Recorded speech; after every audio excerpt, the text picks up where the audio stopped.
안녕하십니까. 다문화, 다문화 정책, 다문화주의의 실태를 파헤치고 진단하여 그 진실을 국민들에게 알려드리는 우리문화사랑 국민연대 팟캐스트입니다. 안녕하십니까. 문사연 팟캐스트 방송, 우리 청취자 여러분들의 크나큰 성원에 힘입어 지금 잘 나가고 있습니다. 우리 문사연의 귀한 패널 두 분 오늘도 변함없이 자리를 찾아주셨습니다. 우리 유병균 상임 공동대표님과 그다음에 우리 신만섭 박사님 자리에 함께 하셨습니다. 안녕하십니까? 안녕하세요. 안녕하세요. 그 전반에 저희가 그 똘레랑스에 대해서 심층 대담을 나눴습니다. 똘레랑스. 똘레랑스. 그리고 거기에 대해서 조금 내가 좀 보충할 말은 있어요. 진행 먼저 하세요. 아니요, 말씀하십시오. 또 제가 또 얘기하고 나서 또 잊어버리실 수도 있으니까. 그 지난주에 그 홍세화의 똘레랑스가 이제 그 뭡니까?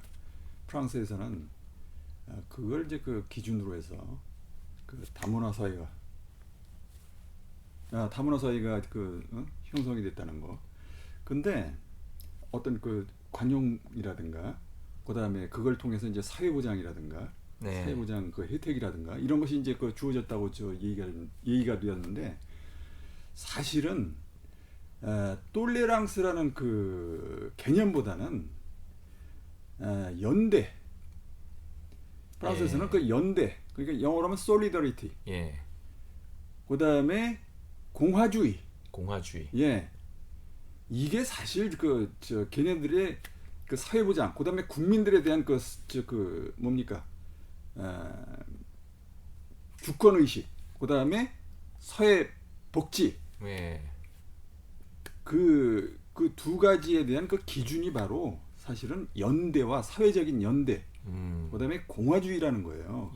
똘레랑스는 사실 프랑스에서는 유행어가 아닙니다. 물론 단어는 있어요. 그 똘레랑스라는 단어는 있지만 제가 프랑스에 있을 당시에도 똘레랑스가 사회적으로 저는 그렇게 좀 크게 유행어가 되는 건 못 봤어요. 저도 거기 7년 동안 있었지만은 똘레랑스라는 말이 유행을 한 것은 난 한국에서 처음 봤어요.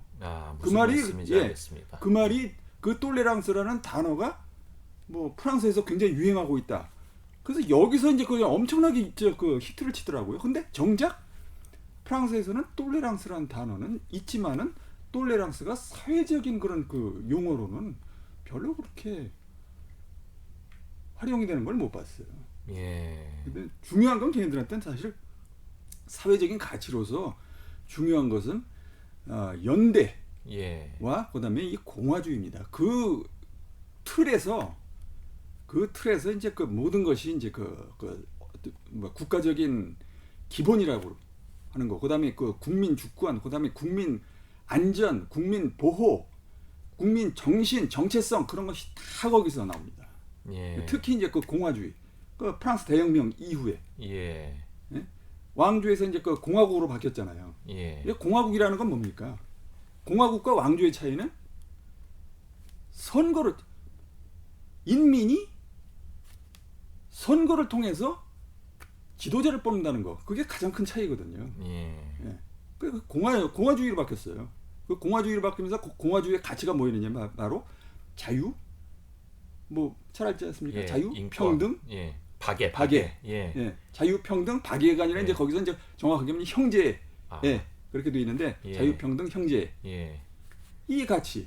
그러니까 공화주의에서 나온 자유, 평등, 형제.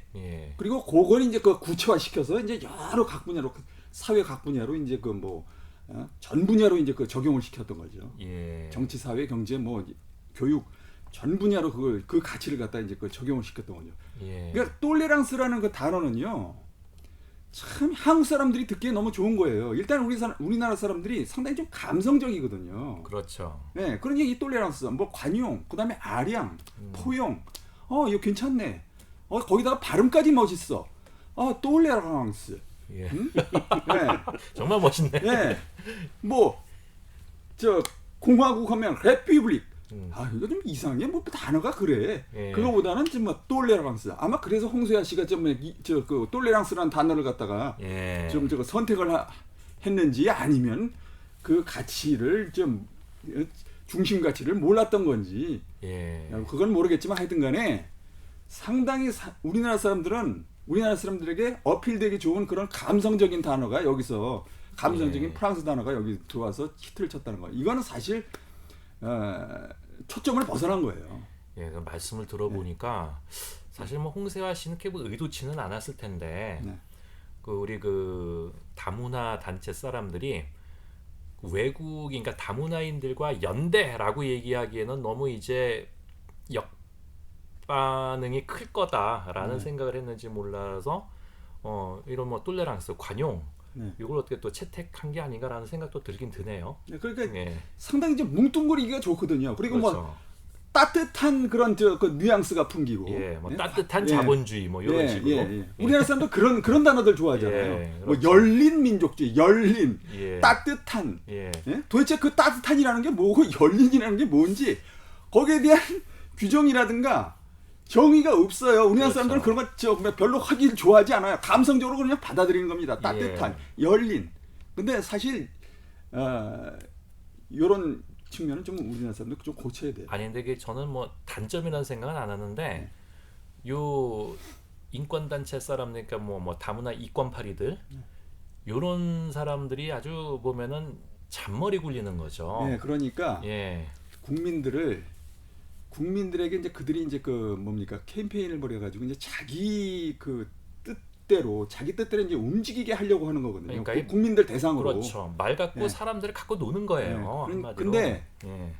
그야말로 그 정도 되면은 국민을 갖다 대상으로 자기네들 뜻대로 움직이게 하려면 말이죠. 사실 그게 이제 그 어떻게 보면 이제 일종의 교육이거든요. 예. 예? 계도를 하는 거, 계몽을 하는 거, 그게 교육이거든요. 그러면은 진짜 책임 의식을 가지고 올바른 단어, 정확한 단어를 써줘야죠. 예. 열린, 아름다운, 따뜻한 이게 도대체 뭡니까? 근데 이게 좀 중요한 네. 게 이 한국 사람들이 그 시각적, 촉각적인 표현에 굉장히 예민하게 반응들 하거든요. 그러니까 거기에 그거에 착안을 해가지고 자꾸 이 여론 주도층들이 예. 그런 식으로 저 선동을 해야 된다니까. 그렇죠. 그런 그 감성적인 단어를 가지고 예. 선동을 하는 게 난 참 문제라고 생각해요. 그러니까 우선 열린하면 시각적이고 따뜻함 촉각적. 네. 그럼 우리도 써야죠. 아니, 우리는 좀 조금 자제를 하도록 하죠. 남들이 이제 너무 많이 쓰니까. 그래요? 아, 그리고 그러면은 상당히 왜곡돼 있기 때문에 그런 예. 감성적인 단어들이 저는 대중에게 퍼지면서 상당히 그 왜곡됐다고 보기 때문에. 예, 알겠습니다. 그러니까 오히려 이제 포용이라는 그 의미는 프랑스에서 유의미했다보다는 네. 원래 그런 포용이나 남에 대한 배려라든가 우리 공동체의 배려라는 그런 정신이 원래 이제 우리 하나 이거 전통적인 우리 그렇죠. 그렇죠. 민족 정서고 네. 민족 문화라고 할 수 있어요. 네. 그러니까 떠들 뭐 것도 향촌 문화가 그렇죠. 그러니까 그런 문화였으니까. 뭐 홍세현 씨가 의도했든 아니 했든 간에 네.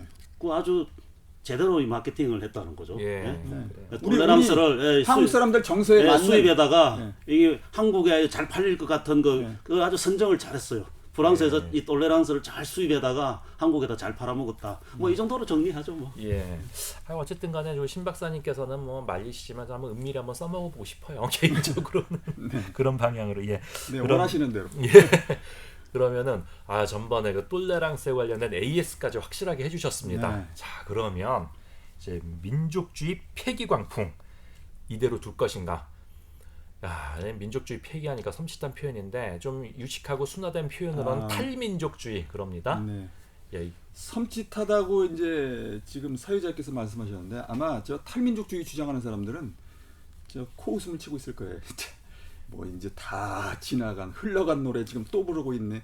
그리고 이미 대중들은 다 저쪽 방향으로 넘어갔는데 지금 뭐 무슨 구시대적인 그런 그 노래를 갖다가 다시 또 불러 레코드를 다시 틀고 있느냐. 우리는 하나도 섬찟 안 해. 이럴 거예요 아마 저쪽에서.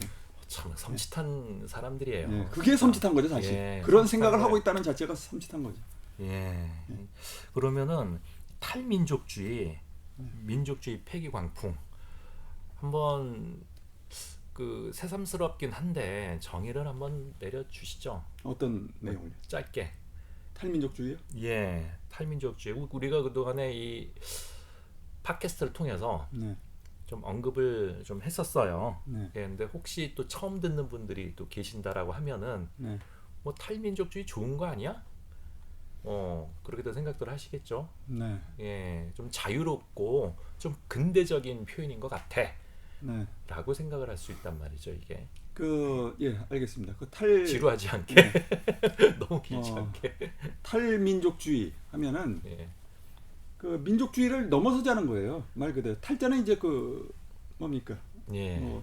벗어날 탈자. 그렇죠. 예, 그래서 민족주의를 벗어나자, 민족주의를 넘어서자 하는 얘기인데 사실은 뭐 이걸 이제 영어로 표현하면 이제 포스트 내셔널리즘이 되겠죠. 이 포스트라는 게 60년대부터 유행을 하기 시작했어요. 전 세계 이제 특히 유럽 학계에서 60년대부터 이제 유행을 하기 시작했습니다.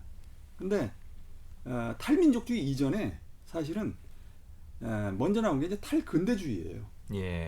포스트모더니즘. 포스트모더니즘. 그게 이제 먼저 나오면서 그게 이제 60년대에 담론으로 프랑스와 그다음에 프랑스에서 시작을 해가지고 이제 유럽에 퍼졌고 그것이 이제 미국으로 건너갔고요. 미국에 이제 특히 이제 문학 쪽에 상당히 영향을 미쳤고 이제 한국에서 미국으로 이제 유학을 간 문학도들 있지 않습니까? 그렇죠. 영문학과 출신들 이 사람들이 이제 거기 가서 이제 문학 전공을 하면서 유럽에서 넘어온 포스트모더니즘을 이제 그때 포스트모더니즘이 유럽에서 이제 미국으로 넘어오면서 이제 상당히 영향을 끼쳤단 말이죠. 미국 학계에도. 그래서 그걸 이제 한국 유학생들이 영문학을 하는 한국 유학생들이 거기서 이제 그걸 다시 수입을 해서 재수입을 해서 한국으로 이제 가지고 들어온 거죠. 그러니까 60년대 처음에 이제 프랑스에 이제 미셸 푸코라는 사람. 미셸 푸코. 미셸 푸코의 파놉티콘이라는 내용이 있어요. 그러니까 감옥을 갖다가 감옥이 바로 어떤 보이지 않는 상당히 거기다가 사람을 갖다가 좀 합법적으로 잘못한 사람을 갖다가 징벌을 주는 거, 잘못한 사람을 갖다가 법의 판결을 내려서 감옥에 집어넣고 징벌을 주는 거. 이거는 어떻게 보면 상당히 합리적인 그런 절차에 의해서 나쁜 사람, 그다음에 범죄를 저지른 사람을 갖다 거기다 가둬두는 거지만은 그것이 이제 근대주의의 한계라는 거죠. 그런 합리성, 그다음에 이성주의 그런 것이 우리가 좀 1차원적으로 보기에는 상당히 좀 자연스럽고 당연한 것으로 보이지만 그것 자체가 결국 인간성, 그런 합리주의와 이성이라는 또 하나의 틀로 해서 거기에 사람이 좀 이제 어떤 자유라든가 그런 어떤 개성이라든가 이런 것이 이제 억압을 당하는 자기도 모르게 그리고 그것도 이제 무의식적으로 이제 집단적으로도 모르게 그런 개인의 이성이라든가 그다음에 개인의 자유를 억압하는 그런 현상들 그걸 갖다 이제 해체하자는 거예요. 그래서 근대성, 소위 유럽식의 근대성, 그것을 갖다가 이제 해체하자는 겁니다. 그러니까 그런 합리주의, 이성주의, 물론 합리주의, 이성주의가 언제부터 이제 나오느냐면 이제 데카르트의 그렇죠. 대륙 합리주의. 그러니까 지금 갑자기 또 생각이 나. 책 이름이 뭐야? 순수이성 비판. 아니 순수이성 비판. 방법론 소설. 방법 소설. 방법론 소설이라는 책에서 바로 이제 소위 유럽식의 이제 합리주의가 이제 거기서 나오는데 바로 이제 그 합리주의와 이성주의가 20세기까지 1900년대 2차 세계대전 이제 전까지 1차 세계대전 전까지 이제 그것이 이제 풍미를 했죠. 데카르트가 언제 사람이냐면 1600년대인가요? 1600년대 후반인가요? 그러니까 몇 년을 가는 겁니까? 한 7, 8, 9, 한 300년 정도 갔죠? 300년 갔네요. 300년 못 갔고 1900년대 초에 이제 그게 깨지기 시작했으니까 한 200년 정도 갔다고 봐야겠네요. 19년대 초반에 이제 1차 세계 대전이 일어났으니까. 이게 뭐 충분히 이제 이성을 뭐 회복하고 그러니까, 약발이 다 됐다. 예, 그러니까 이성주의와 합리주의의 절정이 이제 언제냐면 19세기예요. 19세기에 예. 소위 그 뭡니까? 실증주의. 실증주의. 예. 예. 포지티비즘. 예. 그 이제 꽁트의 그 프랑스 역시 그 철학 사상가죠. 예. 꽁트란 사람이 그 실증주의를 갖다 내세우면서 그 실증주의라는 것은 결국 뭐냐면은 모든 그 사상과 철학이 예. 자연과학에 이제 그 기초가 돼야 된다는 얘기예요. 그러니까 그렇죠. 그 자연과학이라는 것이 그게 그때 이제 그 상당히 그 만개를 한 상태이기 때문에 산업혁명과 함께 이제 그 자연과학, 물리학이라든지 그다음에 뭐 화학이라든지 하여튼 이런 그 생물학이라든지 예. 이런 데서 그냥 새로운 이론들이 그냥 계속 터져 나왔고 그다음에 새로운 기계들이 발명이 됐고 문명의 이기가 예. 인간에게 좀 그 도움을 주는 그런 그 이기가 발명이 되면서 거기에 대해서 이제 인간들이 이런 그 인간들의 머리에서 이성 합리적인 이성에 의해서 만들어낸 이런 그 도구들이 문명의 이기를 주니까 인간에게 엄청난 도움을 주니까 거기다서 이제 확신을 하기 시작한 거예요. 인간의 이성에 대해서 확신을 하기 시작한 거예요. 예. 인간의 머리. 그러니까 뭐 절대적인 그 신보다는 인간의 이성과 합리성에 바탕을 둔 거기에 그 아주 강한 신념을 가지고 이제 나가다가 강한 신념을 가지고 그것을 강조를 하다가 결국은 뭐에 얻어맞았냐면 이제 바로 그 문명의 이기가 예. 인간의 이성, 인간의 합리적인 이성으로 해서 만들어 놓은 그 문명의 이기 도구가 결국은 인간을 치더라. 예. 다시 그 부메랑으로 인간을 치더라. 그게 이제 세계 대전이에요. 예. 그래서 이제 거기서 대해서 회의를 느끼기 시작하면서 그 인간의 그 이성과 합리주의의 회의를 느끼기 시작하면서 이제 그 철학 경향이 이제 세계대전 2차 세계대전 후에 이제 변하기 시작하는데 그 중에 이제 그러면서 이제 60년대 바로 그 흐름에 예. 그 맥에서 이제 나온 것이 바로 이제 포스트 모더니즘이죠. 예. 그 포스트 모더니즘에서 이제 다시 자 그러면은 그 민족주의도 역시 그런 그 이성 예. 합리주의 이성주의 그 풍조에서 예. 나온 그런 그 사조이기 때문에 그 민족주의 역시 이제는 한 200여 년 동안 그러니까 1789년 이제 그 프랑스 혁명 이후로 사실은 이제 그 민족주의가 나왔다고 이제 서양에서는 지금 얘기를 하고 있는데 예. 바로 이제 그 민족주의라는 그 합리주의적인 사고도 합리주의적인 그런 그 사상도 이제는 뭐 폐기해야 될 때가 되지 않았느냐. 왜 그걸 갖다가 그 파놉티콘처럼 국경이라는 예. 국경과 그다음에 국민이라는 그 틀로 이렇게 가둬놓느냐. 세계의 모든 그 사람들을 갖다가 그 국경과 국민이라는 틀로 가둬놔 가지고 개인의 그 자유를 갖다 억압을 하고 네. 개인의 그런 어떤 그 개성을 갖다가 그 억압을 하고 그다음에 전 세계적으로 이 교류하는 것을 갖다 그런 그 전 세계 교류를 갖다가 막아버리고 네. 그런 국경이라든가 국민이라는 개념으로 해서 막아버리고 하는 자 이것도 이제 결국은 포스트 모더니즘 그러니까 탈근대주의에 의해서 이것도 해체가 될 때가 되지 않았느냐. 그리고 그 해체가 될 때가 된 게 아니라 그런 필요성이 지금 도래했다. 이제는. 근데 사실 거기서 지금 중요한 것은 이들 그 포스트 모더니즘을 주장하는 사람들이 소위 그 이전에 그 합리주의를 갖다 내세운 사람들은 보수예요. 예. 합리주의, 이성주의를 내세운 사람들은 보수인데, 자 이들은 이제 그걸 갖다 그 보수의 이론을 갖다가 지금 깨트리자는 사람들이기 때문에 진보예요. 예, 그렇죠. 예. 예. 새로운 그 진보 세력이란 말이죠. 그렇죠. 근데 이 새로운 진보 세력이라고 스스로 또 자처들을 해요. 이 탈근대주의자들, 그다음에 탈민족주의자들이 예. 소위 그 진보 세력. 예. 해체주의를 얘기하면서 이제 그 진보 세력이라고 스스로도 얘기를 하는데, 근데 결국은 자기들 논리가 어떠한 함정에 빠지느냐면은 자본의 논리에 결국은 빠진단 말이죠. 그렇죠. 예.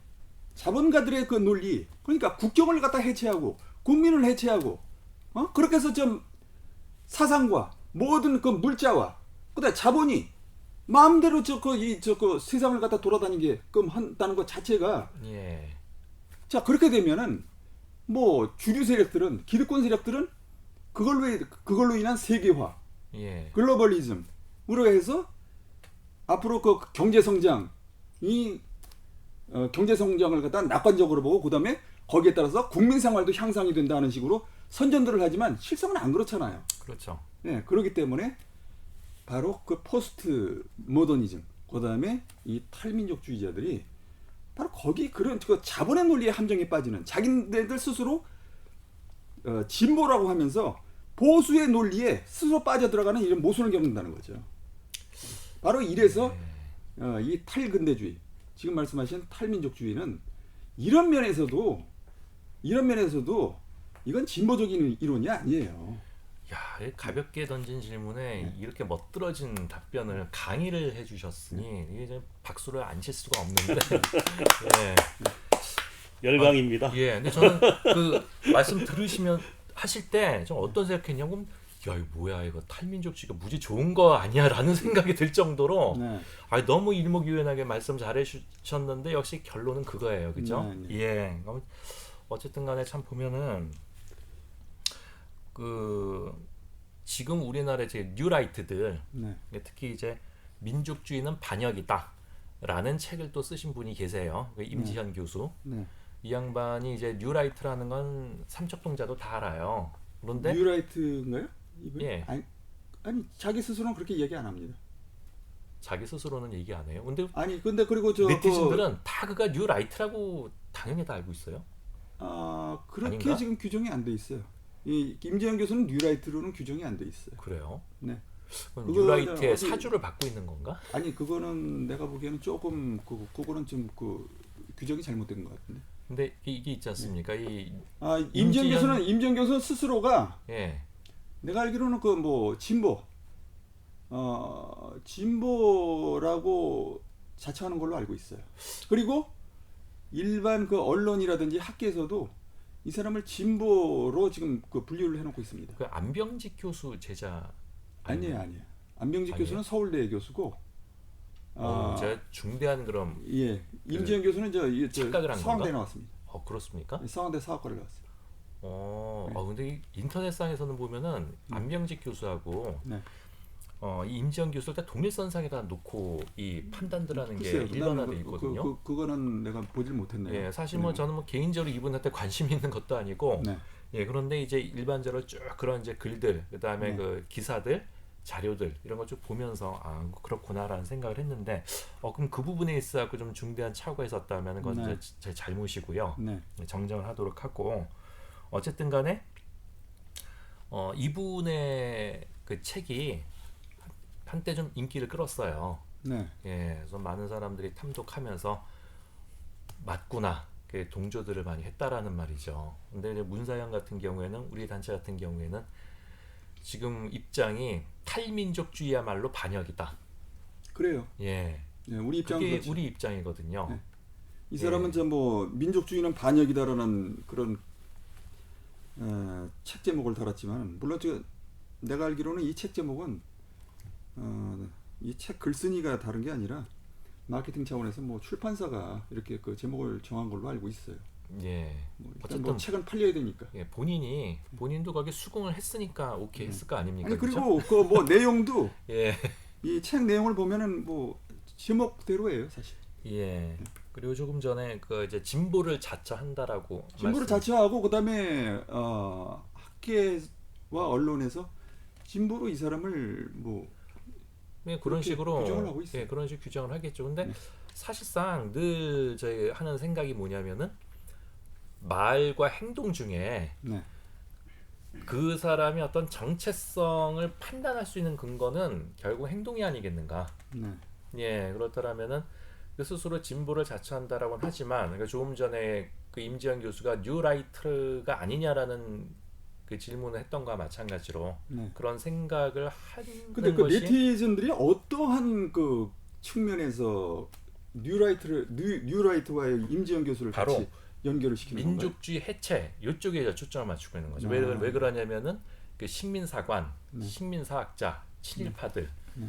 이들이 결국 민족주의 해체를 원하고 있기 때문에 네.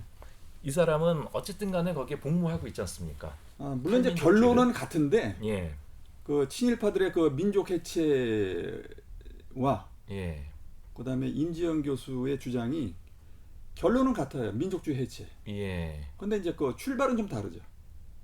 출발은 다르다. 예, 출발은 다르죠. 여기 친일파들은 자기들의 그 과거 업보, 그러니까 그 뭐 말 그대로 친일. 예, 그렇죠. 예, 친일과 그다음에 그 반민족 행위. 부채 의식이 있죠. 예. 민족주의에. 부채 의식보다는 이제 원죄 의식이겠죠. 원죄 의식이죠. 예. 예. 그런 원죄 의식 때문에 그것을 어떻게든지 하여튼 희석시키려고 그동안에 굉장히 예. 애를 썼는데 반갑게도 이 탈민족이라는 그런 개념이 딱 그냥 등장을 한 거예요. 90년대. 바로 이제 이 포스트 모더니즘 나오면서 이 탈민족이라는 그 개념이 딱 나와버리니까 그야말로 뭐 그들 입장에서는 그냥 너무 그냥 뭡니까? 그러니까 시센말로 아다리가 맞았다. 네. 예. 그렇죠. 그러면은 그래서 이제 그들은 이제 그 친일 쪽은 그런 측면에서 이제 그 탈민족을 갖다 주장한 거고. 아마 그런 부분 때문에 탈민족을 주장한 거고. 말씀대로라면은 그러한 타이밍 때문에 네티즌들은 임지연 교수를 뉴라이트고 그 친일 매국 세력의 앞잡이처럼. 근데 이제 임지연 교수와 예. 또 임지연 교수뿐만 아니에요. 임지연 교수 한 사람이 아니라 예. 뭐 진중권 씨도 예. 그렇고 박노자, 그렇죠. 러시아에서 귀화한 예. 박노자 씨도 그렇고 이 사람들이 이제 그 주장하는 탈민족주의는 가장 근본적인 게 이제 뭐냐면 우리 그 한국 정치사에 있어서 예.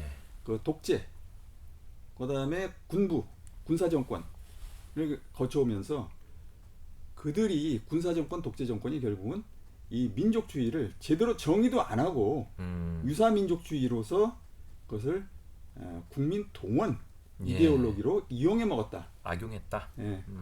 그 측면이 상당히 크죠. 그래서 사실 우리나라엔 뭐 민족주의다운 민족주의도 없었고 오로지 정치적인 차원에서 그 복무하는 그러한 이데올로기로서의 그 동원 이데올로기로서의 민족주의만이 있었다. 그래서 그런 민족주의는 더 이상 유효하지도 않고 이미 그 시대 착오적인 그런 그 입장이니까 그걸 이제 벗어나야 된다 하는 차원에서 이제 탈민족을 갖다 지금 탈민족주의. 그다음에 그런 그 서양의 그 풍조, 아까 얘기한 그런 그 탈민족주의 그런 풍조도 있었고 해서 그게 이제 결합을 하면서 이제 결국은 이제 탈민족주의로 이제 나오는 거죠. 그런 의미에서 친일파들하고 여기 이 사람들하고 그 민족주의 탈민족주의를 주장하는 그 출발점은 좀 달라요.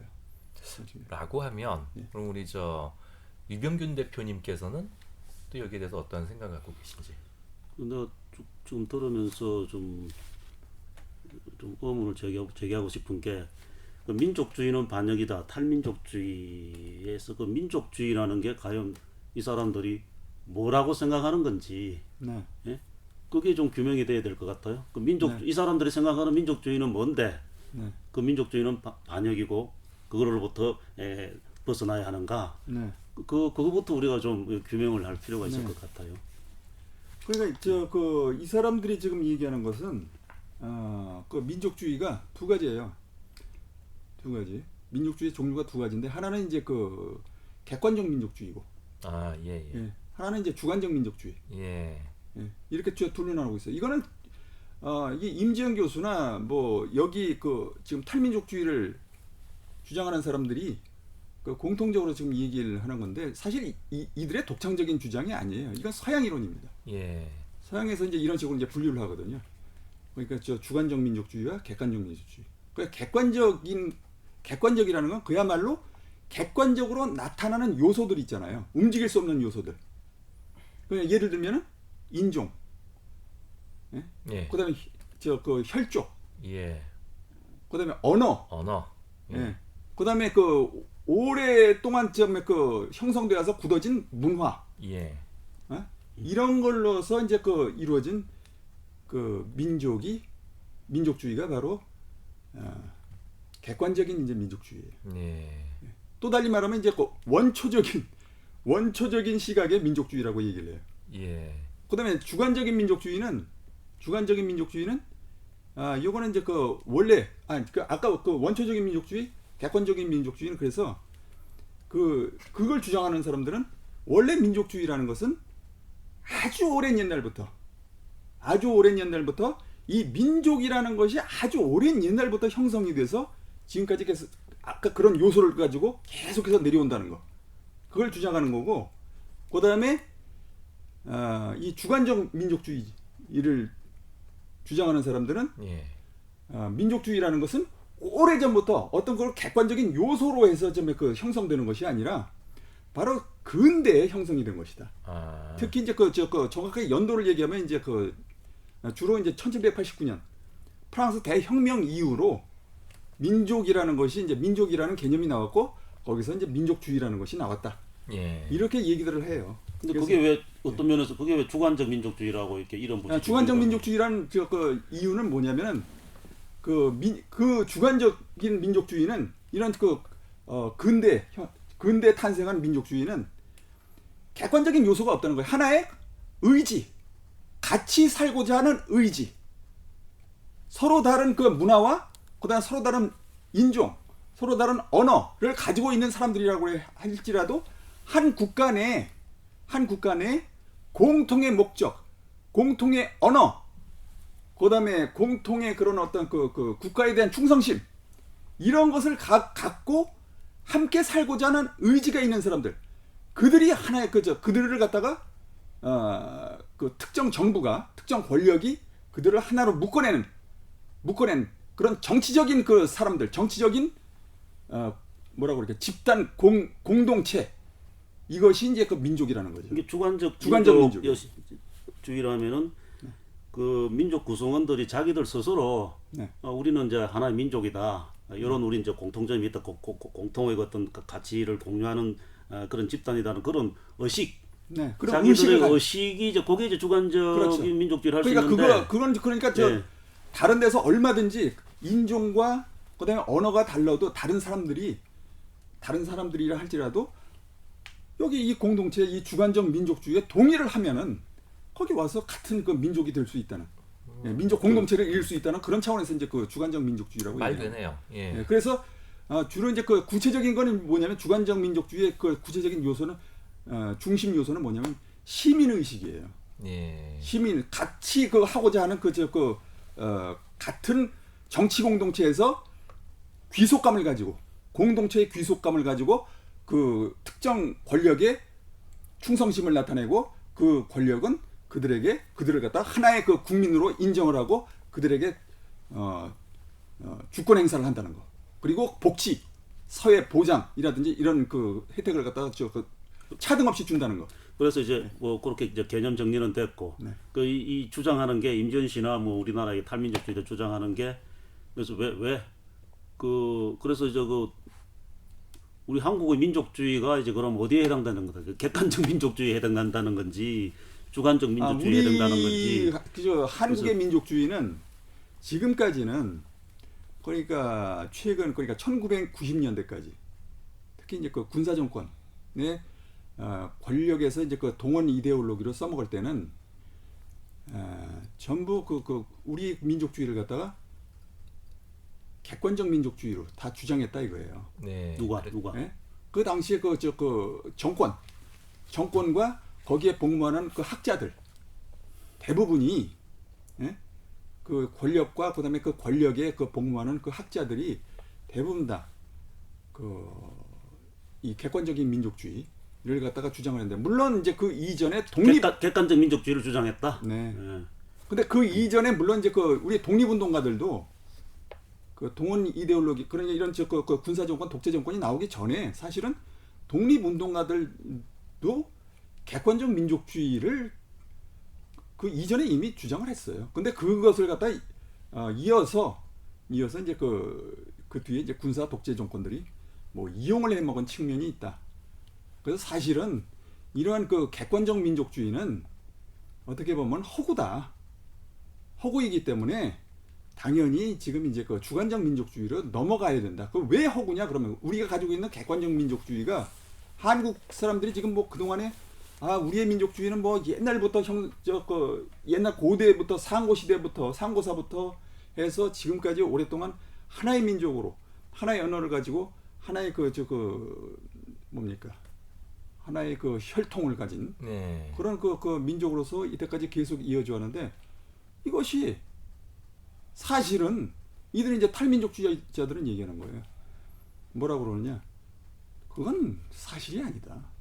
우리는 한 번도 같은 혈통을 가지고 있었던 적도 없고 같은 언어를 가지고 있었던 적도 없고 같은 문화를 가지고 있었던 적도 없고 지금 좀 소위 그 상고사를 가지고 좀 민족주의를 주장하는 사람들, 상고사를 가지고 우리의 그 객관적 민족주의를 주장하는 사람들은 그때부터 이미 같은 언어, 같은 혈통을 가지고 있었다고 하는데 생각을 해봐라. 객관적으로 생각을 해봐라. 응? 그 고대에 그런 같은 언어를 가지고 같은 혈통을 가진 그런 같은 혈통을 가질 수는 있다. 혈통을 가진 그런 소그룹들이 있을 수는 있는데 그들이 공존을 하면서 서로 다른 언어를 가지고 하나의 뭐라고 그럴까요? 민족 이전의 민족체. 여기서는 이제 임지연 씨는 민족체라고 하고 있어요. 그걸. 정식 민족이 아닌 민족체. 그런 집단들이 여러 개가 있었겠지. 그리고 삼국시대 역시 그 뒤에 삼국시대라는 것이 있었지만 삼국시대도 사실은 같은 민족이 아니라 삼국시대 신라 고구려 백제가 같은 민족이 아니라 서로 각각 다른 민족으로서 다른 언어를 쓰고 있었고 당시에. 지금의 우리의 기준으로 보니까 그들을 갖다 하나의 민족이라고 보는 것이지 역사적 원근법을 쓰면은 이 사람이 이제 또 이용을 쓰고 있어요. 역사적 원근법. 그러니까 역사적 원근법을 써서 그 시대로 타임캡슐을 가지고 타임머신 타고 그 시대로 돌아가 보면은 과연 우리가 지금 생각하는 단일 민족이었겠느냐. 다 서로 다른 부족에다가 서로 다른 언어를 쓰고 있었을 텐데. 자기가 추정하는 것밖에 없지. 지가 그 당시에 살아본 것도 아니고. 그 사람이 그런 근거도 그게 아무런 확신할 수 있는 그런 근거가 있는 게 아니죠. 그렇게 추정하는. 물론 이제 추정인데 추론이 어느 정도 설득력은 많이 있다고 봐요. 더구나 고대 사회에 그때 갑자기 사람들이 그렇게 여러 갈래에서 이제 흘러 들어왔을 텐데 한반도에도 세계 모든 지역이 다 그렇지만은 처음부터 무슨 하느님이 이제 이민족을 하나의 민족을 창조하고 또 다른 민족을 창조하고 또 다른 민족을 창조하고 그런 건 없거든요. 예? 처음에는 이제 어떤 무리가 있었겠죠. 시족 공동체라든지 그런 것들이 여러 개가 있었겠죠. 그다음에 그것이 나중에 이제 부족 공동체로 바뀌는 거고 서서히 그것도 오랜 세월에 걸쳐서 서서히 이제 그렇게 해서 하나로 이제 커다란 집단화가 되겠죠. 하나의 혈족 공동체든지 뭐든지 하여튼 커다란 공동체가 되면서 이제 자기도 모르게 거기에 이제 동화가 돼 버리는 거죠. 거기 공동체 안에 사는 사람들. 설사 걔네들 말대로 그 당시에 각기 언어도 다르고 민족도 달랐다고 치더라도 이미 거슬러 올라가서 그러면은 우리가 민족 공동체로 통일된 게 이제 신라 시대 때부터라 하더라도 네. 한 1500~1600년. 네. 아무리 짧게 잡아도 한 1000년. 그러니까 고려 시대만 하더라도 고려 시대로 따지더라도 1000년이에요. 그때부터 하나의 이제 민족으로 통합이 돼서 네. 지금 객관적으로 하나의 언어, 하나의 풍습, 하나의 독특한 그런 또 DNA를 가진 그런 어떤 하나의 역사, 하나의 혈연 공동체로 이렇게 돼 있단 말이죠. 네. 그럼 이게 객관적 민족주의죠. 이게 객관적이죠. 이게 네. 이걸 주관적이라고 할 수도 없는 그러니까 바로 지금 유 대표께서 말씀하신 바로 그 지점이에요. 그러니까 지금 정확하게 논리적으로 얘기를 하자면은 물론 이제 고대에는 서로 다른 그런 부족 혈족 공동체들이 서로 다른 말들을 쓰고 서로 다른 혈통을 가지고 각각 서로 다른 공동체가 공존을 했을 거예요. 하지만 이 시간이 흐르면서 오랜 시간이 흐르면서 그들이 자연스럽게 이제 합해지고 그러면서 커다란 공동체가 되고 그 속에서 이제 새로운 또 혈통이 생기고 하나의 혈통 집단이 생기고 그다음에 하나의 언어가 생기고 그다음에 하나의 문화가 생기고 하나의 공동 역사가 생기고 그렇게 해서 이제 오늘날까지 아까 얘기했지만 짧게 잡아도 고려 시대 이후로 한 1000년 동안 그렇게 내려왔던 거거든요. 그렇다면은 우리의 민족은 하나의 단일 민족이라고 볼 수가 있는 겁니다. 이런 측면에서. 이렇게 객관적으로도 단일 민족이고 네. 주관적으로도 네. 아니 저 우리 한국 사람들이 여기 뭐 어디 뭐 저기 전라도 사람은 우린 다른 민족이야. 뭐 어디 한경도 사람은 우리 다른 민족이야. 그런 생각을 가진 누구도 바로 우리는 그것도 중요한 지점. 우리는 뭐 우리 요 대한민국 공동체 내에서 대한민국 국민 누구도 나는 다른 민족이다라고 네. 그런 의식을 가진 사람이 없다 이거 지금까지는. 그러니까 그게 바로 주관적인 민족주의라면. 이게 바로 이게 아주 중요한 지금 점을 그러니까 우리 대한민국의 민족주의는 이 사람들이 구분하는 뭐 객관적, 주관적 그러니까 뭐 그런 게 뭐 구분할 뭐 의미가 있는지 모르지만은 객관적 민족주의와 주관적 민족주의가 다 있는 거죠. 그러니까 이 임지영 교수 저 책을 보면은 전적으로 그 유럽 학자들의 그 민족주의 개념을 전폭적으로 수용을 한 거예요. 그렇죠. 그거를 여기 유럽도 아닌데 여기 와가지고 전폭적으로 한국에다 우리 대한민국 사이에다 대고. 근데 난 좀 찌끄러 대면 안 되는 거지. 의아한 게 이 사람이 그 임지영 교수가 뭐 유럽에서 학위를 한 사람도 아니에요. 여기 그 서강대학교 사과 나오고 거기 동대학원에서 박사학위를 받았더라고요. 근데 왜 이렇게 유럽을 좋아하는지.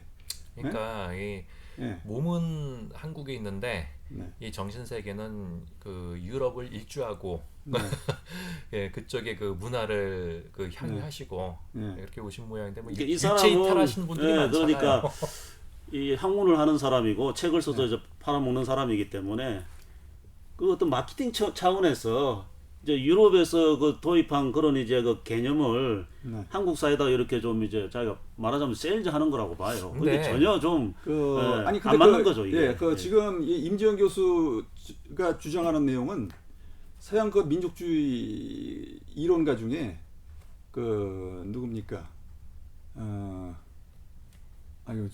저 상상의 공동체를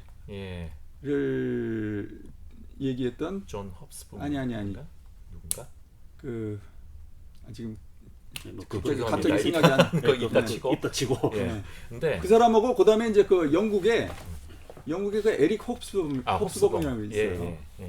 그 사람 이제 그 만들어진 전통이라는 그 책을 써가지고 그게 히트가 됐거든요. 그 이제 그 만들어진 전통. 그러니까 그 책 원제가 이제 Invention of Tradition이에요. 전통의 발명. Invention of Tradition. 그런데 그 주장하는 게 이제 거기서 뭐냐면 그 에릭 홉스범이 거기서 주장하는 게 우리가 알고 있는 전통, 오래된 전통, 오래된 문화, 그다음에 오래된 그런 그 유산, 유물, 사실 이런 것들은 18세기, 19세기 때 서양에서 자기네들의 그 새로운 그 이데올로기인 민족주의라는 이데올로기를 만들면서 그것을 정당화시키기 위해 끄집어낸 거라 이거죠. 없었던 전통도 과거 오래전에 있었던 전통이 아닌데 그런 것들을 갖다가 하나하나 다 끄집어내 가지고 그것을 갖다가 그 민족주의를 갖다가 합리화시키기 위해서 그냥 그 포장을 했다는 거죠. 지금 마치 이제 중국에서 뭐 중화주의, 중화민족주의 이제 이거는 이제 만들어지는 거거든. 이제 그런 거랑 마찬가지. 그렇기 때문에 역사가 없는데 미국도 마찬가지고 이런 뭐 어떤 공동체적인 역사가 뭐 불과 1-200년밖에 안 되니까 그러니까 자기들 입장에서 그게 민족이라는 건 상상의 공동체다 이렇게 이야기할 그래서 이제 그런 상상의 공동체라는 말이 나오는 거고요. 그다음에 그런 차원에서 그런 만들어진 전통을 그 원리를 임지영 교수가 이제 우리 역사에다가 이제 그 대입을 한 거예요. 그러니까 삼국시대 그때 무슨 우리가 단일 민족이었느냐.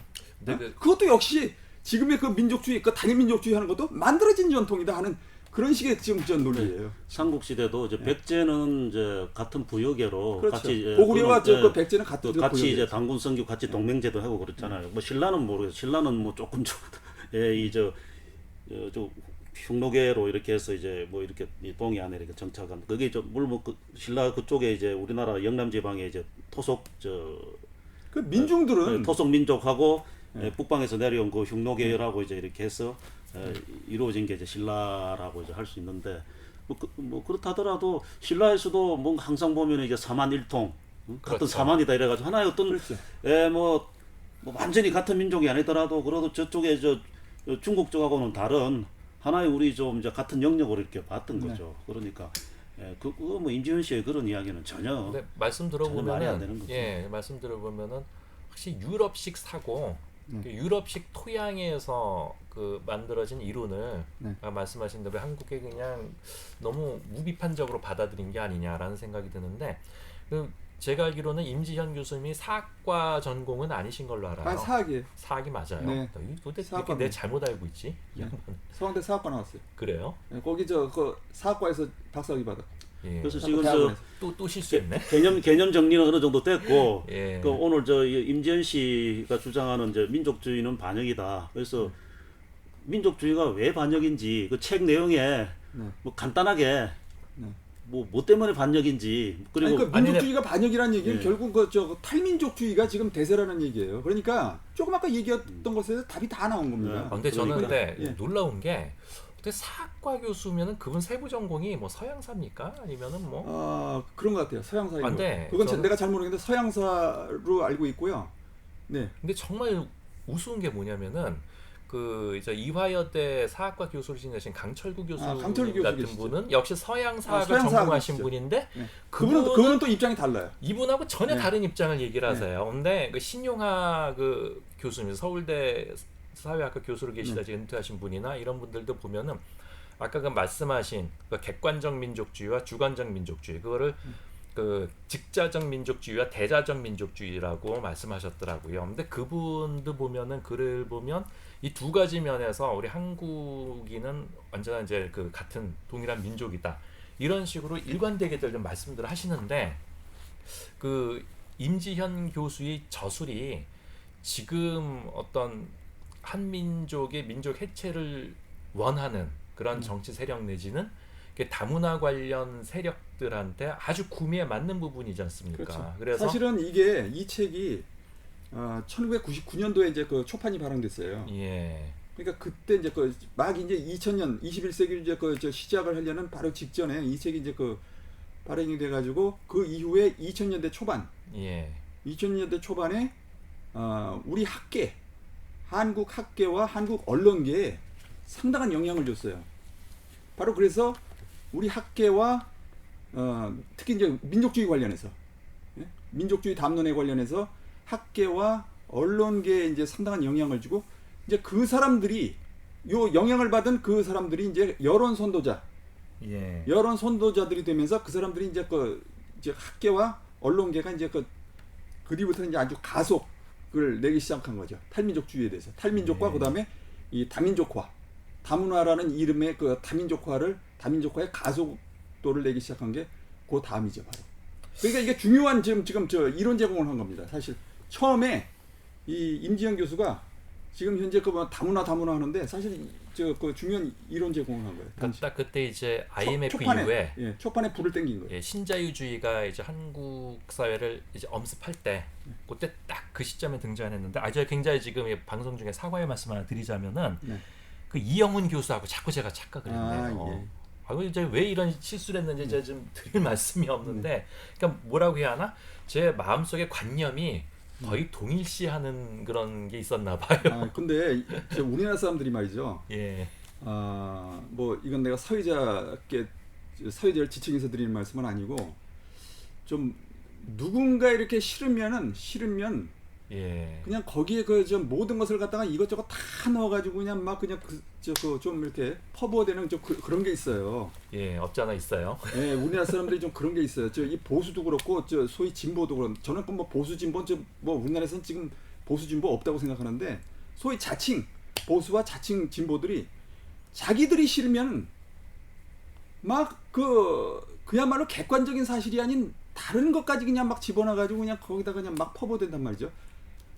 이거 대단히 위험한 겁니다. 어쨌든 저 청취자분들한테 좀 사과를 드리겠습니다. 제가 이형훈 교수하고 자꾸 착각을 했습니다. 이거는 이제 이거는 제가 지금 착각을 한 거니까 인식의 오류고, 착각을 한 거니까 그런 거고. 그리고 제가 이 다른 그 진보 보수들은 말이죠, 자기네들 다 알고 있으면서도 그냥 그렇게 그런 식으로 그냥 막 뭐 매도를 한다니까요. 제 속마음을 들킨 것도 같아요. 임지현 교수님을 별로 달가워하지 않는다는 제 속마음을 들킨 것도 같아서 이거 참 명구스럽네요. 어쨌든 간에 객관적으로 진행을 해야 하는데, 그리고 네. 이 보면은 저도 뭐 아마추어긴 하지만 나름 이제 역사책도 보고 네. 우리나라는 우리 정사가 좀 왜곡되고 가르쳐지지 않는 부분들이 많다 보니까 제야 사학자들도 많고 이제 제야 역사학도들도 많은 게 현실인 것 같습니다.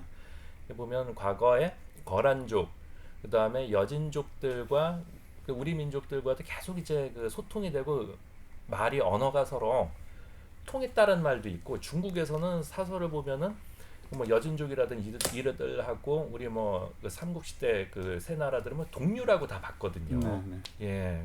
그리고 민족이라는 게 사실 정치적 해석에 따라서 범위를 넓힐 수도 있고 좁힐 수도 있는 그런 상황이기 때문에 이분이 이 책을 쓰고 논리를 전개한 거는 지극히 서양적인 관점에서 봤지. 그야말로 서양적인 관점이에요. 그러니까 우리 어떤 자주적 관점으로 본 건 네. 아니라는 생각이 들고 서양적 관점이라기보다도 서양 역사의 토대로부터 그렇죠. 서양 역사라는 거 팩트로부터 이제 이런 주장을 하는 거. 그러니까 한국 사회에다가 이런 주장을 하는 거는 이거는 말이 안 되는 거죠. 그러니까 우리 체질에 안 맞는 거 같아요. 체질이 아니고 이거는 이론도 아니고 뭣도 아니고 아무것도 아니에요. 이거는. 그러니까 저 우리의 자주적 관점이 없다고 그랬는데 저는 뭐 자주적 관점보다는 우리의 객관적인 관점이 있어요. 우리 그 민족주의를 보는 우리의 그 객관적인 관점들이 있거든요. 예. 근데 그걸 갖다가 지금 이 임지영 교수는 지금 상당 부분 지금 놓치고 있는 거죠. 그렇죠. 서양적인 그런 그 관점에다 대고 자꾸 여기 한국 현실에다가 자꾸 이것저것 자꾸 적용을 대입을 시키려고 자기 하니까. 주장을 합리화시키기 위해서 일단 우리 역사를 부정하잖아요. 우리 역사를 왜곡하잖아요. 예. 예? 근데 실제로 뭐 삼국시대 그게 뭐 같은 민족이 아니다 그러지만 그게 무슨 사실은 우리 민족이 이 한반도로 유입하는 경로를 보면은 저쪽 이제 시베리아를 통해 가지고 이렇게 몽골로 통해 가지고 이렇게 뭐 중국을 통해서 이제 서해바다로 건너온 또 세력도 있고 이제 바로 한반도로 이렇게 남아온 세력도. 그러니까 뭐냐면은 거의 뭐 이 부족은 다르더라도 그냥 같은 계열의 비슷한 이제 부족들이 떨어져서 이렇게 한반도 이렇게 정착해서 이렇게 이동해서 정착했다고 그렇게 그 유전적으로 그렇게 이 먼 그런 종족은 아니라고 봐요. 유사한 계열의 종족들이 한반도에 정착해가지고 이제 이렇게 통합이 돼가는 그런 과정의 역사를 거쳤다고 보고, 그 다음에 이 당군을 또 뭐 이 뭐 그 당시에 당군 조선이 뭐 우리 통일된 국가 뭐 이런 걸 이 사람들이 부정하는데, 어쨌든 간에 주관적으로 뭐 삼국 시대부터 고구려, 백제, 신라, 뭐 고려, 뭐 조선 이렇게 이게 그 당군 사상, 홍익인간 제세이화 사상을 모든 왕조에서 그 통치 국가의 그 통치 철학으로 이렇게 채택해 왔고, 예, 그다음에 우리 어느 왕조 시대든 간에 우리 선조들은 그걸 하나의 그 생활 철학으로 이렇게 면면이 이렇게 이제 향유를 해왔단 말이죠. 그러니까 유럽이 뭐 이제 17세기, 18세기 그때 이제 뭐 이렇게 민족 국가가 태동돼 가지고 뭐 서로 싸우다가 그래서 그거는 이제 안 좋은 거니까 이게 전혀 이제 우리 역사적으로 안 맞는 거죠. 우리는 이미 수천 년 전부터 이게 우리 민족주의라는 거는 이렇게 일관되게 면면하게 이렇게 이어온 그 통치 철학이고 우리 민족의 생활 철학이다. 이게 좀 이제 주장이 돼야 되는 거고. 그러니까 그다음에 우리 대한민국의 민족주의는 이게 이 사람들의 이런 논리에 대해서 우리가 우리가 좀 그 논거로서 우리가 좀 주장하기 위해서는 이 사람들도 그조차도 모르지만은 우리 한국의 민족주의가 과연 그 내용이 뭔가 이걸 우리가 분명하게 알고 있어야 돼요. 근데 보통 뭐 민족주의 하는 사람들 보면 야, 너 민족주의가 뭐야? 한국의 민족주의가 뭐냐 하면 대답을 잘 못 하거든요. 근데 이 홍익인간 제세이화 사상이 결국은 이제 조소왕의 그 상근주의로 해가지고 이제 우리 임시정부로부터 임시정부 임시헌장에 그게 규정이 되고, 그래 우리 재헌헌법을 통해서 쭉 이제 내려오는데, 거기에 바로 그게 표현돼 있는 그게 바로 이제 민족주의다. 이거 우리 민족주의. 그러니까 그 정치, 경제, 사회, 문화 모든 분야에 있어가지고 그 영역에 있어가지고 각인의 기회를 균등히 하고 능력을 최고도로 발휘케 하며 모든 그 국민들 경제 생활이 이제 균등한 향상을 기하고 뭐 이제 이게 그리고 이제 궁극적으로는 우리들과 우리들의 자손들이 그 안전과 행복과 자유를 영원히 확보하는 것, 이게 바로 이제 우리 민족주의다 이거죠. 네. 우리 민족주의를 뭐 간단하게 그렇게 우리가 이제 정의할 수 있어요. 그리고 네. 우리 헌법 정신으로 이렇게 분명하게 표현돼 있고, 아까 저 뭐라 그랬더라, 뭐가 우리가 뭐 아무것도 없지 않느냐. 근데 아까 참 저 아니 그 누구야 그 뭐 그 박노자가 뭐 저 동원민족주의, 아무것도 없는데 동원, 그게 아니잖아요. 이미 우리 저 임시정부 때부터 우리 헌법에 그 우리 민족주의가 뭔지 그게 분명하게 이렇게 규정돼 있단 말이죠. 근데 물론 저 뭐 정권에서 그걸 또 그렇게 굳이 이게 또 이거 뭐 동원민족주의 이렇게 자극적인 표현을 쓰는데, 국가에서 그걸 동원 이데올로기로 써먹었다 이거죠. 동원했다기보다도 그걸 국가라는 게 하나의 권력으로서 국민들한테 좀 이렇게 가자 이렇게 하나의 재촉할 수도 있는 거 아니에요. 그걸 뭐 굳이 동원이라 강제 동원이라고 이렇게 안 좋게 표현할 필요는 없는 거죠. 강제 동원 이데올로기로서 개인의 어떤 그 자유, 그다음에 개인의 가치 이런 것을 갖다가 억압하는 수단으로 썼기 때문에 너무 개인이라는 그 개인이 너무 억눌려 있었다 이거죠. 그동안에 완전 개성을 잃어버렸다. 개인이라는 건 없었다. 따라서 개인을 찾아주자 하는 차원에서 너 탈민족주의가 필요하다고 좀 얘기를 하는 거예요. 그러니까 제가 보니까 이 객관적으로 또한 주관적으로 엄존하는 우리 한국의 민족주의에 대해서 이 사람들이 반역을 한 게 맞네요. 네. 예. 그게 없다고 해버리죠. 있는 걸 없다고 하면서 이제 이렇게 서양 거를 갖다가 대입을 시켜버리는 거지. 예, 이게 보면은 그 말하자면 사기꾼들이지, 사기꾼들. 예, 세종대왕께서도 그랬어요. 그 실제로 그 조선실록에도 보면은 여진족, 북방 여진족들하고 이제 그 전쟁 한참 하고 할 때 북방 이제 그 사군 개척하고 하면서도 우리 종류는 그들과 틀리다라는 말이 실제로 그 조선시대 역사에도 나오는데 뭐 이미 그때 우리 그러니까 민족에 대한 인식을 가지고 있었다라는 거예요. 그러니까 물론 우리가 이건 좀 구별을 할 필요는 있어요. 우리가 그 민족은 적어도 1000년을 거치면서 이제 그 형성이 됐어요, 사실. 하나의 그 단일 혈통으로, 그다음에 단일 언어로 해서 그야말로 그 객관적인 그런 그 민족이 형성이 됐는데, 민족주의라는 것은 사실 이제 뭐 근대에 들어왔다고 볼 수가 있겠죠. 민족주의라는 것은 이제 그 민족은 있었지만, 민족이라는 그 객관적인 그 실체들은 있었지만 그것을 하나로 묶어내는, 그러니까 조선 시대까지만 해도 이제 그 계급 차별이 있었기 때문에 양반, 그다음에 그 위에 그 왕, 양반, 그다음에 뭐 상민, 천민 뭐 이런 식으로 차별이 있었기 때문에 그들이 우리가 하나라는 그 인식을 하기에는 조금 좀 무리가 있었거든요. 근데 그 이후에 하여튼 저 근대 사실 서양 사상이 들어오면서 그러니까 민족주의라는 민족은 있었어요. 민족은 있었는데 그것을 갖다가 민족주의라는 그 서양에서 들어오는 그 민족주의라는 그 개념으로 자연스럽게, 그것도 아주 쉽게 묶어냈다고 봐요. 다른 나라는 그걸 못했거든요. 지구상에 지금 다른 제3세계라든지 하다못해 지금 민족이라는 단어를 만들어낸 프랑스도 지금 하나가 아닙니다. 거기도 지금 분리주의로 좀 계속 테러를 하고 있잖아요. 그렇죠. 그러니까 지금 보면은 그 일본도 사실 만들어진 민족주의죠. 그렇죠. 그 전에 그 계속 서로 번으로 나눠져고 치고받고 하던 사람들의 메이지 유신 이후에 합쳐졌지 않습니까? 그러니까 정말 일본을 보면은 근대에 이제 민족주의가 태동했다는 말이 맞죠.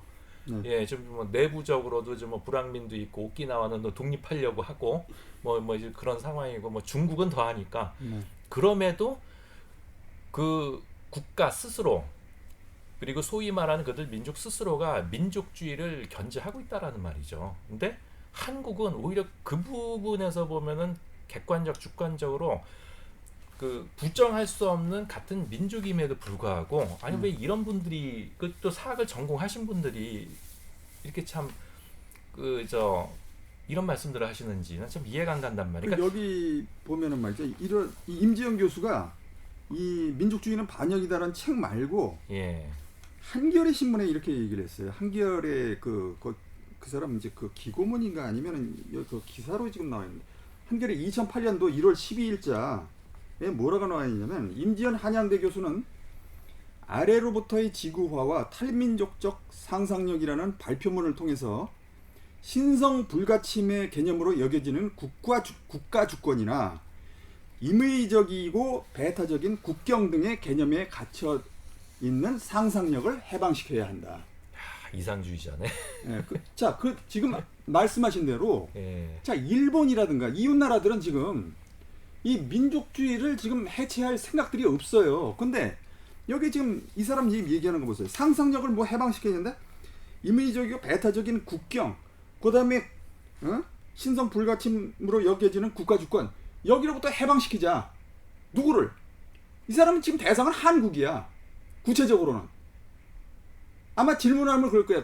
그럼 한국만이냐? 아니다. 다른 나라도 다 그렇게 해야 된다. 그런데 다른 나라는 그렇게 할 생각이 없거든요. 전혀 없죠. 그 지금 뭐 하는 겁니까? 지 혼자 지금 저 자아도취 아니에요 지금요. 그렇게 되면은. 아니 이렇게 해갖고 남의 나라는 할 생각도 없는데. 왜 해방시켜야 된다 그러는 거예요, 그 사람이? 그런 이야기 논리 그런 이유를 이야기하고 있어요. 그거는 뭐 왜 해방을 시켜야 돼? 발표문에 요건 좀 일부분만 지금 따왔으니까 뭐 거기에 쭉 있을 때는 하여튼간에 문제는 이렇게 주장하는 사람들이 대부분 다가 다른 나라도 해야 된다. 우리나라뿐만 아니라 다른 나라도 이런 방향으로 나가야 된다 하는데 정작 다른 나라들은 그렇게 할 생각이 없어요. 그럼 어떻게 되는 거예요? 한국만 해요? 그러니까 한국이 실제로 했다고 합시다. 이 사람 논리에 따라서. 그럼 어떻게 됩니까? 다른 나라 다 민족주의로 무장을 하고 있는데.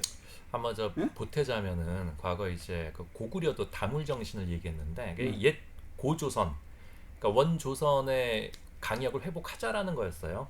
그렇다라면은 근데 과거 거란도 그런 국시를 가지고 있었다라 하는데, 근데 결국 보면은 그때로부터 어떤 근원 의식을 다 같이 가지고 있었던 건데, 그러면은 우리 그 조선 시대 때 그 병자호란, 정묘호란이 있었지 않습니까? 그때 친명 반청을 외쳤던 세력들이 그 당시 좀 진보였어요. 남인 세력들. 그렇죠. 예, 아주 이상론이었죠. 군자의 그 법을 따라야 줬던 오랑캐들에게 말이지 소중화를 외쳤는데 그 대신 나라가 어떻게 됐습니까? 박살이 났잖아요. 그렇죠. 엄청난 또 하나의 예를 들어볼게요. 예. 시간이 지금 어떻게 되는지 모르겠는데 또 하나의 예를 들면은 자 보세요. 조선 그 임진왜란 때 임진왜란이 일어나기 전에 선조가 여기서 그 통신사를 일본에 파견을 해가지고 그 일본에서 전쟁을 일으킬 건지 안 일으킬 건지 알아보라고 해서 갔다 오라고 그랬어요. 2명을 갖다 김성일이하고 황윤길이를 갖다 보내서 자 두 사람이 일본에 갔다 왔습니다. 근데 두 눈으로 똑같이 보고 얘기가 입은 달라요. 황윤길이는 전쟁이 일어날 것 같다고 그러고 김성일은 전쟁이 안 일어날 것 같다고 그러고 둘은 또 이제 파도 다르죠. 동인과 서인. 그러다 보니까 서로 경쟁을 하느라고 그랬나 하여튼 이 입에서 나오는 말이 달라요. 입을 근데 맞췄네. 그런데 선조가 선택하는 걸 보십시오. 선조가 김성일의 의견을 갖다가 받아들입니다. 전쟁은 일어나지 않을 거다. 그런데 쉬운 선택을 했네. 쉬운 선택이 아니라 문제는 선조의 마음이에요. 선조는 전쟁이 안 일어났으면 하고 바라는 거예요. 그 안 일어났으면 하고 바라는 거고 현실적으로 지금 가능성이 큰 거고 이건 엄청난 차이거든요. 자신 속인 거죠, 뭐. 아니 그렇게 난 믿겠다. 안 일어난다고 믿겠다. 그런다고 안 일어납니까? 그렇죠. 일어날 전쟁이 안 일어납니까? 바로 이런 거예요. 지금 그 탈민족주의자들이 지금 떠드는 게 바로 이런 지금 이런 면을 갖다 지금 맥이 통하고 있는 거예요. 그러니까 자기네들이 지금 떠드는 탈민족주의가 우리나라뿐만 아니라 다른 나라에서도 다 이루어져야 된다. 그건 하나의 믿음이죠. 정작 정말 이 한국과 다른 나라들 다 그렇게 자기네들 뜻대로 탈민족주의를 갖다 탈민족주의로 개조를 시킬 생각이면은 직접 거기 그 정부 해당 정부를 찾아가서 그 뭐 국가 지도자를 만나든지 하면 고위급을 만나든지 해서 그렇게 해서 좀 설득을 시켜서 바꾸든지. 그럼 바꿀 희망이 없으면은 그런 얘기를 하면 안 된다는 거예요. 왜 유엔에 가서 그런 걸 관철시키지 않죠? 유엔에 가서 해야지. 유엔에 가서도 유엔에 가서 만약 관철시킨다고 그래도 거기에 그 유엔 가입국을 듣지도 않아요. 있죠. 따르지도 않아요. 근데 이게 중요한 게 뭐냐면은 이분들이 아마 조선 시대를 상당히 부정하고 싶으실 거예요. 그 그러니까 대중을 억압하던 사대주의 나라 이런 식으로 조선을 부정하고 싶을 텐데 지금 딱 하시는 짓들 보면은 조선 시대 소위 이제 진보들이 하시던 행동하고 똑같단 말이에요. 되도 않는 이상론으로 나라와 백성을 도탄의 길로 자꾸 몰고 가려고 한단 말이에요. 이게 그 입으로는 부정하면서 행동으로 닮아간다라면은 우리는 결국 말과 행동 어느 쪽을 보고 판단해야 할까 그들을 그게 명백하지 않습니까? 예, 참 보면은 한마디 어이없는 사람들이고 역사를 공부하셨다라는 학자분들이 이런 식으로 나오면 참 우리나라 좀 불행한 거다. 근데 이런 그 불행한 일들이 지금 현실이 되고 있고요. 지금 내가 지금 뭐 시간이 거의 다 된 것 같은데 한 말씀만 좀 드릴게요. 예. 여기 그 다문화를 그 반대하시는 분들, 예? 그다음에 그 다문화 그 반대 활동을 하시는 분들이 바로 이런 걸 먼저 좀 알아야 돼요. 그죠. 예. 다문화가 왜 여기서 지금 이렇게 활발하게 됐고, 그다음에 이것이 이렇게 왜 이렇게 이제 급속도로 지금 이게 퍼지게 되는지 그 원료를 갖다 알아야 됩니다. 그걸 모르고 그게 바로 이 민족주의와 탈민족주의 문제거든요. 그런데 그런 문제를 갖다 간과하고 자꾸 다문화 하게 되면요, 벌써 그 반대 진영에서는요, 벌써 차원을 좀 달리 봅니다. 사람을 가볍게 본다고요. 조금 신중하시고 공부들을 좀 하셔야 된다고요. 그러니까 이런 원류라든지 이런 것에 대해서 좀 이렇게 탐구를 하고 하는 그런 그 자세들을 가지고 상대방과 좀 서로 토론을 통해서 좀 압도를 하고 하는 그런 면모를 보여줘야지 자꾸 그냥 현상만 보고 일어나는 현상만 보고 그냥 자꾸 그 손가락질을 하는 이런 그렇죠. 모습들. 이거는 내가 보기에는 별로 바람직한 현상이라고 그렇게 되니까 이제 뭐 국수주의자니 인종차별주의자니 이런 오명을 국가나 저 주권 뭐 국경이 불필요하다 이제 이런 주장들을 하는데 그리고 뭐 국가의 주권이 개인의 자유를 뭐 억압했다. 근데 사실 이게 주권이 이제 아니죠. 주권이 아니라 이제 국가 권력이. 권력. 근데 이게 이제 참 모순되는 게 그럼 개인의 그 인권이나 개인의 자유를 누가 지켜주고 누가 보장해 주는가? 현실적으로. 거기에 대한 게 답이 그러니까 없어요. 그걸 한 반문해 보면은 그걸 국가가 해주거든요. 국가가 보장해주고 국가가 지켜준단 말이에요. 국가가 헌법에 의해서. 그러니까 국가가 국가의 권력이 개인의 인권을 억압했을 수도 있어요. 뭐 어떤 사안에 따라서. 그렇지만 그거는 국가가 잘못한 게 아니고 국가 자체의 존재가 잘못된 게 아니고 그렇죠. 그 국가 권력을 이용하는 그 통치자, 억압한 그 통치자가 그러니까 결국은 나는 이렇게 주장합니다. 그런 엉터리 통치자를 뽑은 그 국민이 잘못된 거죠. 제대로 된 통치자를 뽑아가지고 개인의 그 권리를 부당하게 억압하지 않도록 해야죠. 그렇기 때문에 그런 것 때문에 국가를 부정하고 국경을 부정하고 그래서는 안 된다는 거죠. 그러니까 지금 말씀을 달리 표현을 하면은 국가 권력을 가진 사람들 사실 그걸 이용을 한 민족주의를 동원 이데올로기로 이용을 한 국가 권력을 사실 이 사람들은 비판을 해야 되는데 그게 아니고 지금 국가 자체의 존재를 갖다 부정하는 거지. 국가 존재도 부정할 뿐더러 이제 거기 민족주의 그건 또 민족주의와 그 국가 권력이 이용한 또 민족주의는 또 차원이 다르거든요. 그렇죠. 근데 그걸 다 뭉뚱그려서 지금 전부 다 그냥 내동댕이 치지 않은 이런 입장, 이런 무책임한 지금 입장으로 나오는 거거든요. 그러니까 이게 좀 정리를 해야 되겠는데 만약에 이 사람들 주장대로 뭐 국가가 없고 국경도 없고 막 이 지구상에 그런 상황을 한번 상정을 해보자. 그러면은 과연 개인들이 행복할까?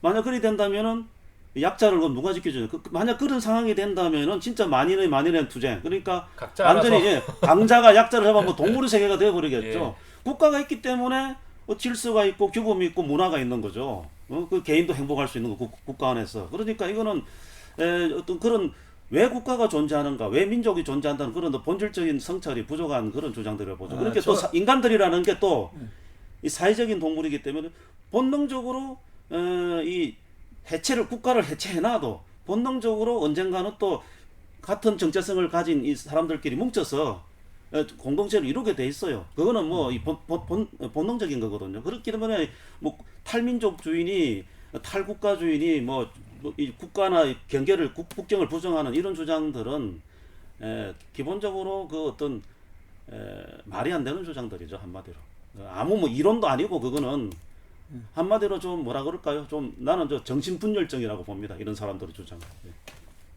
근데 보면은 어쨌든 그 무정부주의자랄까 아나키즘적 성격이 많이 좀 느껴지네요. 네, 그러니까 저 이렇게 해놓고 대안이 뭐냐 이거죠. 예. 예. 뭘 저 이 개인의 자유 정말 누가 지켜줄 거냐? 나중에 그 혼란 상황이 오면은 이걸 누가 지켜줄 거냐? 아마 시청자들도 좀 봤을 거예요. 나도 저 옛날에 봤던 영화가 생각나는데 그 외계인이 지구를 침공해가지고 이 지구의 모든 국가들이 다 망해버려요. 그냥 미국도 망해버리고 국정도 없고 그냥 다 망해가지고 저 사람들만 이제 이게 난민들만 이제 뭐 전 지구적으로 있는데 거기서 이제 어떤 권력이 새롭게 나타나느냐 하면은 이 거대 자본과 기술을 독점한 이 어떤 권력이 나타나가지고 이 인류를 이제 완전히 그 노예로 그냥 부리는 이제 이런 그 어떤 내 영화가 이제 뭐 제목은 생각에는 그런 영화가 내 생각이 나는데 영화인지 만화영화인지 헷갈리네. 바로 저 국가가 없어지면은 그런 상황이 난 될 거라고 전망을 합니다. 예. 저는 근데 그 국가가 지금 제가 말씀하시는 거에 이 국민국가 체제, 그다음에 민족주의가 뭐 영원할 거라고 보지는 않아요. 언젠가는 뭐 또 다시 또 이제 사조가 또 바뀌겠죠. 하지만 그건 지금 당장의 일이 아닙니다. 그렇기 때문에 지금 당장에 그 일어날 일이 아니고요. 내가 보기에는 적어도 빨라야 한 100년, 그다음에 늦으면 200년, 뭐 이때 일어날 일인데 벌써 그걸 좀 그 나중에 변화가 일어날 일을 갖다가 지금 나중에 변화가 일어나고 어쨌거나 현재는 국민국가 체제가 그것이 대세고 전 세계적으로. 근데 여기서 이걸 갖다가 일부러 말이죠 파헤치고 이것을 갖다 깨려고 하는 것은 이건 그러니까 이건 말도 안 되는 국민국가 시대가 이제 지나가더라도 또 다른 형태의 공동체는 또 나타난다고 그렇죠. 인간 사회에서 네. 분명한 거예요. 아니 그러니까 중요한 것은 지금 현재 그렇죠. 지금 현재 국민국가 체제는 계속 강력하게 발동을 하고 있다는 사실이에요. 국가는 적어도 국가라면은 논리를 따를 게 아니라 현실을 따라야죠. 그래야 국민을 지키고 공동체를 수호할 수 있는 겁니다. 그리고 참 이분 보면은 학자들이 이러니까 먹물 소리를 듣는다는 생각이 드는데 돈이 인간을 배신한다 해가지고 돈을 없앨 수는 없어요. 화폐는 가치 중립적인 거거든요. 그렇죠. 예, 그 마찬가지로 그 신 박사님 말씀대로 민족주의라는 이데올로기가 변할 수 있을 거예요. 그런데 저는 민족은 어쨌든 영원할 거라고 봅니다. 저 개인적으로. 그런데 민족주의가 어느 날 득세했다가 어느 날 갑자기 사라졌다. 그럴 수는 있겠죠. 요 아이돌 음악들이 항상 또 복고풍으로 돌아가면서 한 번씩 인기를 얻듯이. 근데 그런 면에 있어서는 이분이 참 무책임한 얘기를 하셔서 다문화를 무분별하게 찬성하는 이들한테, 그러니까 이권 세력들한테 좋은 먹잇감을 던져줬다. 아니 그리고 저 예를 들어서 지금 프랑스 같은 경우에 자 자기네들의 그 정체성, 그다음에 이 국민국가, 자기네들이 발명해낸 국민국가 체제, 지금 계속해서 어느 정권이 들어오든지 어떤 사조가 들어오든지 심지어는 그 탈민족주의, 탈근대주의가 그 나라에서 나왔어요. 그 나라 사람 미셸 푸코라는 사람 프랑스 사람이에요. 예, 그렇죠. 예. 그런데도 불구하고 그럼에도 불구하고 국민국가라는 체제를 갖다 계속해서 이 정치 엘리트들, 그다음에 사회 학자들 전부 이것을 갖다 고수를 합니다. 그 자기네들 전통은 부수려고 하질 않아요. 근데 한국 사람들은 뭐 하나 외국에서 뭐 하나 들어왔다고 하면 이전에 있었던 우리의 전통 뭐 유산이거나 깡그리 다 뒤엎으려고 그래요. 이게 도대체 나랍니까 이게? 이건 후진적인 야만 국가예요. 우리가 이게 제가 문명국이라고 얘기할 수 있겠어요? 한국을? 그러게 말입니다. 이건 야만국이에요, 완전히요. 아직... 뭐만 외래사조에서 들어왔다 보면 그냥 깡그리 다 뒤엎고 그걸로 그냥 다 엎어버리려고, 그걸로 이제 뒤집으려고 그러는데. 지금 월드컵 축구도 보세요. 감독 바뀐다고 팀이 왔다 갔다 하는 게 팀입니까? 아니 감독은 바뀌어도 팀 칼라는 살아 있어야 하는 거예요. 이게 나랍니까? 그래서 나는 이런 참을 수 없는 가벼움, 이게 바로 참을 수 없는 가벼움, 이게 바로 현재 한국 엘리트들의 그 근성이라고 보는 거예요. 예. 이거 강력하게 비판받아야 됩니다. 이거. 예. 어쨌든 참지 말고 한 대 쥐박아 버려요. 예. 결론이 좀 바람직하게 나온 것 같습니다. 예. 너무 시간이 우리 지났습니다. 좋은 말이지만은 너무 오래 길게 들으면 청취자분들이 피곤하시기 때문에 서둘러 급 마감하고 다음 주에 다시 우리 패널 여러분 뵙도록 하겠습니다. 오늘 열띤 토론, 열띤 말씀 감사합니다. 목이 다 쉬었네. 예, 그러게요. 네. 예, 감사합니다. 네, 감사합니다. 예, 다음 주에 뵙겠습니다. 네. 예.